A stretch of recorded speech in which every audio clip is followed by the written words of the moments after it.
ایران اور امریکہ کے درمیان 2 ہفتے کی عارضی جنگ بندی کے باوجود آبنۂ ہرمز تاحال نہیں کھلی۔ ایرانی میڈیا کے مطابق بدھ کو یونان اور لائبیریا کے 2 جہاز آبنۂ ہرمز سے گزر گئے تھے، لیکن لبنان پر اسرائیلی حملوں کے بعد بحری ٹریفک میں تعطل آ گیا۔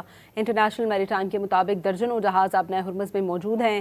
ایرانی فارس خبر ایجنسی کے مطابق ایران نے لبنان میں حملوں کے جواب میں جہازوں کی آمد و رفت روکی ہوئی ہے۔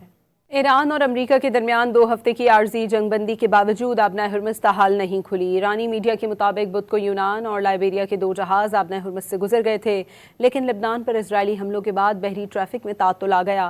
انٹرنیشنل میری ٹائم کے مطابق درجنوں جہاز آبنۂ ہرمز میں موجود ہیں۔ ایرانی فارس خبر ایجنسی کے مطابق ایران نے لبنان میں حملوں کے جواب میں جہازوں کی آمد و رفت روکی ہوئی ہے۔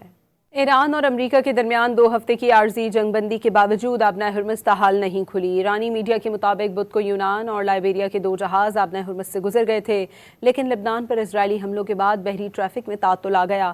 انٹرنیشنل میری ٹائم کے مطابق درجنوں جہاز آبنۂ ہرمز میں موجود ہیں۔